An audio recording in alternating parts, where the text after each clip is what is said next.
good morning, everyone. Good afternoon. However, this finds you. It is a really nice summer day in July here in northern Colorado. Um, it's pretty. It rained.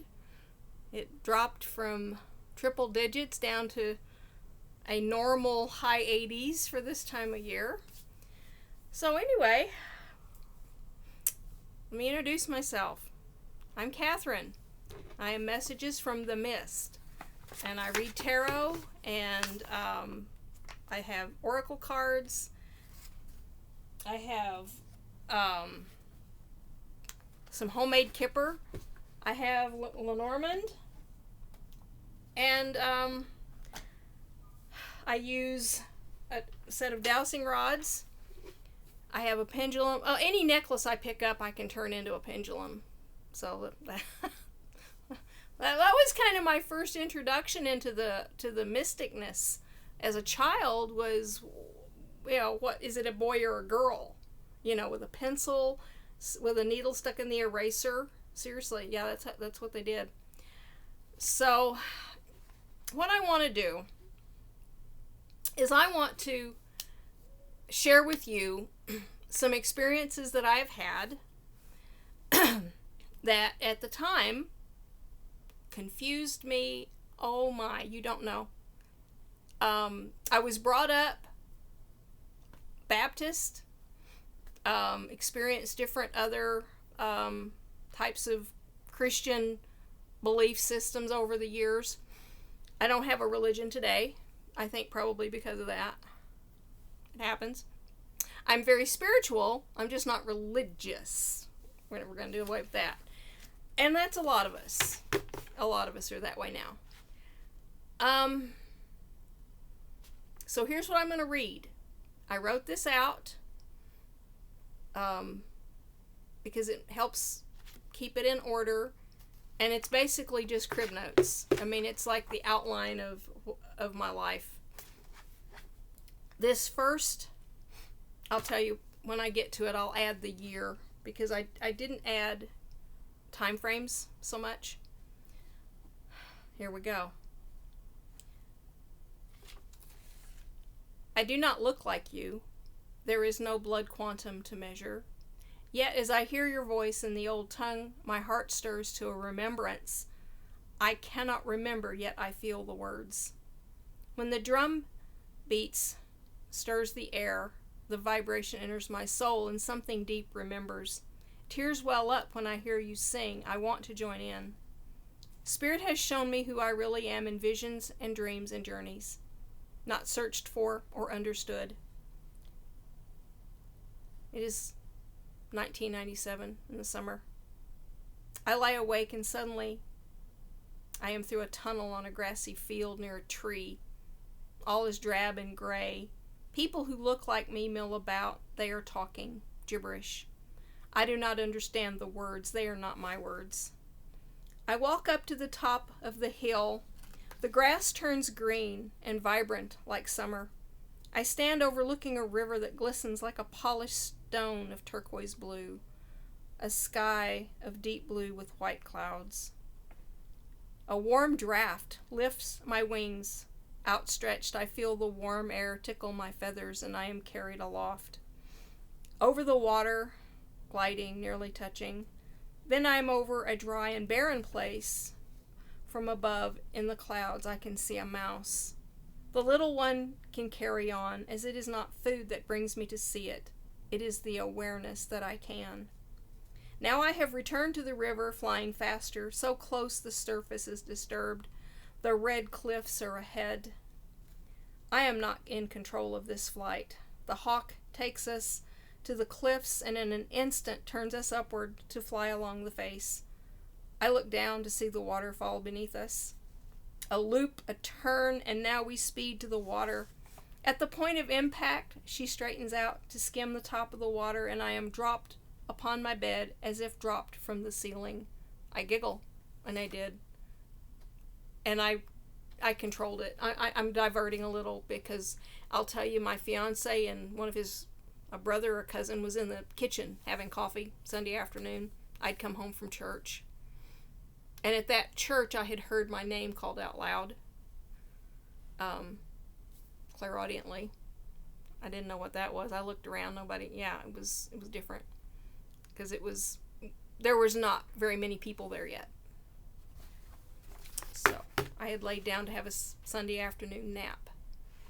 I will go deeper into this. I'm laying there, and I am looking out the window, and my vision gets blurry, and then it's like it like I only had one eye to look out of. And then I am shot through the tunnel onto the grassy field. And it was gray. There was no color at all. I don't even think there was shadow differentiate. It was weird. And the people talking sounded like a Charlie Brown cartoon. And I turned my back to them and walked away up a hill. And as I did, everything became colorful. And I really did. As I say, my wings, I now have wings, and I could feel the warm air through them.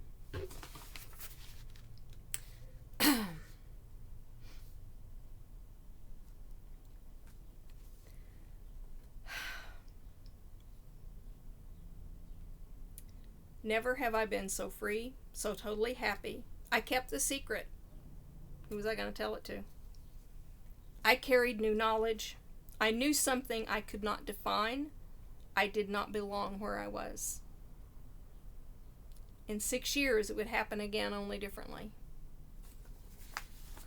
On my first trip to the Black Hills, this is 2003, Sturgis happens in August. I was a passenger on a Harley. Big Dave, my 6'5", native raised by a grandmother on the Rosebud, is driving. He's my boyfriend.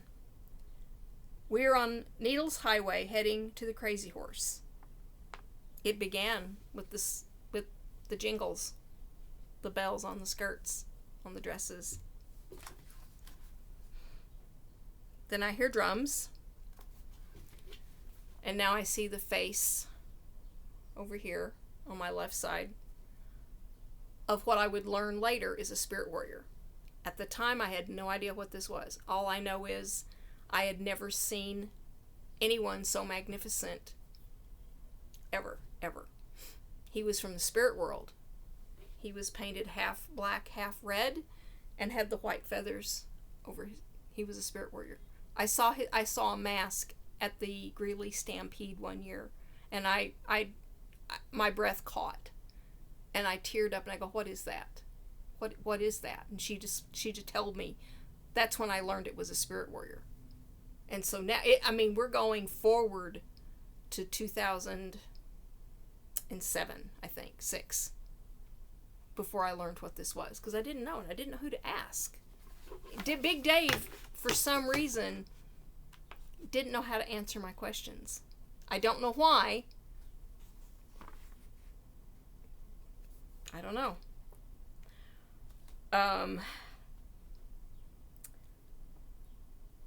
I'm hearing bells and drums, and he kept fading in and out as we're going, because you have to drive really slow. This is switchbacks and twisties, and there's a lot of motorcycles on this road at this time, so you can't go very fast. You have to know how to do a slow race.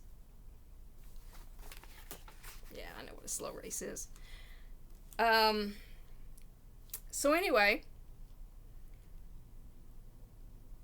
I began to hear singing, the chant, and I knew it was a prayer, and I knew it was about me. I am no longer in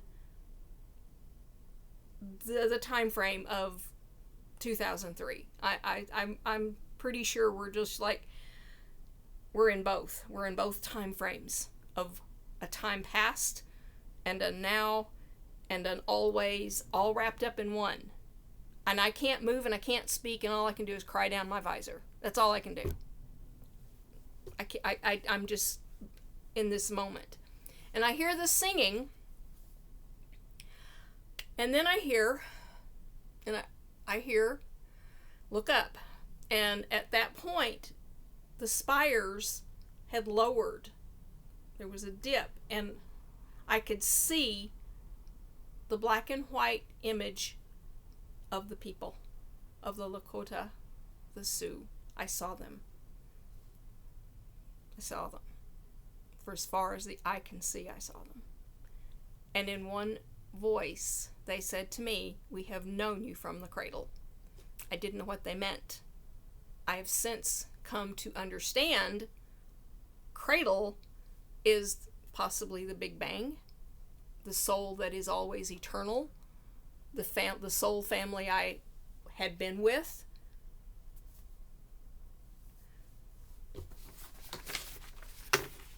And I have something else to share in a minute. Okay. We get to a fuel stop, and I try to explain what just happened. We're on our way to the Crazy Horse Memorial, where they're blasting and they're forming that beautiful, beautiful monument to Crazy Horse. It has a gift shop and it has a museum. So we walk into the visitor center where all the trinkets and gifts are sold, and there's a bin of stones where they polish them that had come off the mountain. And I chose one. It was about this big, about the shape of a triangle, and about this width. Not even this width. Not even this width. It was kind of flat. And it was the color of maple syrup. Mottled, kind of. And this was special to me. And if I tell you the story about the stone, I'll cry. So I can't do that yet. I chose a stone. And then we go to this kiosk thing where there's music. Back then you got CDs and you put on headphones. And so I'm listening to it and I'm like, okay, I don't want that one. And I see this one that it says "We the People," and you can see that it's supposed to be Mount Rushmore, but it has 4 different faces on it. It has the Great Chiefs. "We the People." I put that one on. And the minute the music began, I'm having a teary, Pentecostal, I don't know what to do moment. I'm just weeping. I have to take these headphones off, and then in this state, after all I've just been through, I walk into the actual museum. The door was open. Maybe, was there a fee to get in? We already paid it. We already paid admission at the gate to be in there. So I walk in there, and there's no one else in the room at all.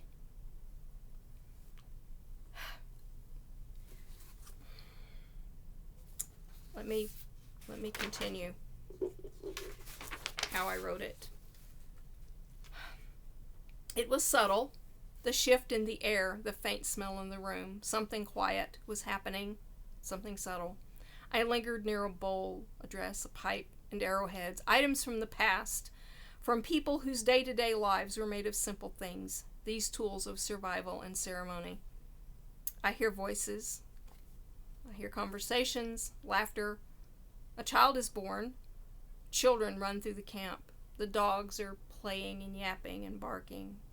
I can smell the horses tethered nearby, and they whinny and snort.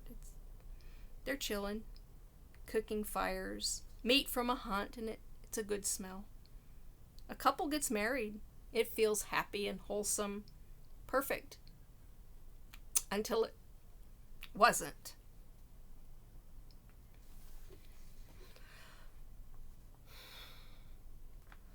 And I can hear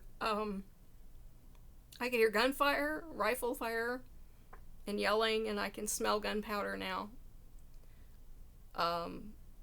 It's no longer food fire scent, it's fire. Things are burning. And there's panic, and I can smell blood. Screaming and just chaos. It's just chaos. And my question to the universe is, was I at this place? Did I die here? Was I being shown, or am I remembering? And I'm too close to it to answer the question. I need help to answer this question. So if you're seeing this and you have an ability to help me know what just happened, I'd love to hear from you. There is someone I have written this to. I've sent this to. And I hope she responds. You remember Standing Rock? Now it's 2016. And Standing Rock was a water protector event up in the Cannonball River in North Dakota. It was prayerful. It was a prayer group. It was people praying for, please don't bring this oil pipeline through us. If you put it through our water, it will poison us. It will poison the aquifer. And this is our land, and it's treated. And I watched it live on Facebook. There was some people that were there embedded and filmed it all in live action. Every freaking minute of it. And it grew and it grew and it grew. At one point, I think there was a small town, like 10. I can't remember the number, but it was in the thousands. It was huge. And the government's response was to send in armored vehicles, rubber bullets, batons, dogs, a water cannon. These people are unarmed. You understand? These are Native Americans on their land having a prayer ceremony unarmed. And the American government said, it's okay. We can bring in soldiers. Just shoot them. One girl nearly lost her arm. I think she may have lost use of it. A rubber bullet hit her. People had head injuries. I kept waiting. I kept thinking, oh, any minute now, somebody's going to stand up and go and stop this. No, they just sent more tanks. They sent MRAPs. They flew over the camps night and day. And there was something in what they were misting the camp with that made people sick. I watched this. Now, then one night, I had a dream. I'm in a van. I'm going to call him an uncle, an elder, was driving. Remember the old Ford and Chevy vans that had the curtains and the seats and had the little table and captain's chairs and all that? That's the kind of van this was. And I'm in the front seat. And here comes a woman. Where have you been? We have missed you so much. I don't know who she is. She knows me.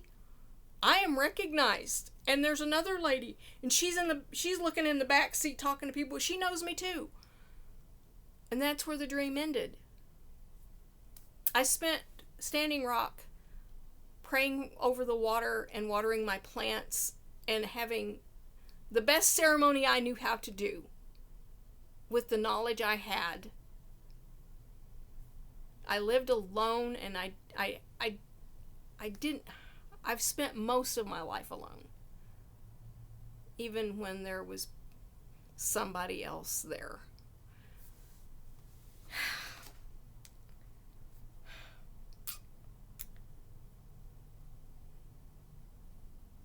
Mini Wachoni. Water is life. I feel as though my entire life has been spent riding in a van, sitting outside the gate waiting to get in. That's what we were doing. I belong to no one. I have no people. I have no tribe. Bear in mind, I have children. I have grandchildren. They are my family. This is true. But outside of them, I don't have anything of community. I just don't. And I'm hoping that this builds it. I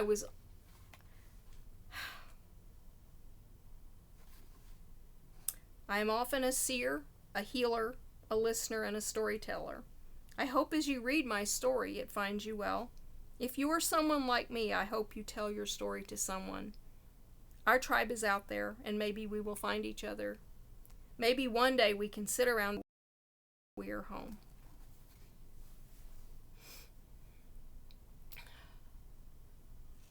And that's my story. There's more. This isn't all, but this is an introduction. I've had way more weird shit happen. I really have. I really have. I've got a previous YouTube channel that was hijacked when a stolen phone compromised my passwords, and I lost email addresses. I lost the channel. It's called Messages from the Mist. It just has different numbers associated with it. And I've also got this one now, and it doesn't have, but I think 4 of you. That's okay. That's okay. This will reach out. This will find people. And you will see this and go, oh, okay, I'm not crazy. There's somebody else out there. Yep, here I am.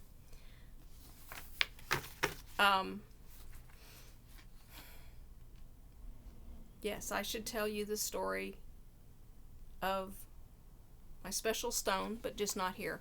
This is 21 minutes, and it's going to be my introduction to the channel. I bid you peace, and thank you for listening to me. Like, please, subscribe. Build my community. I'd appreciate it. Thank you.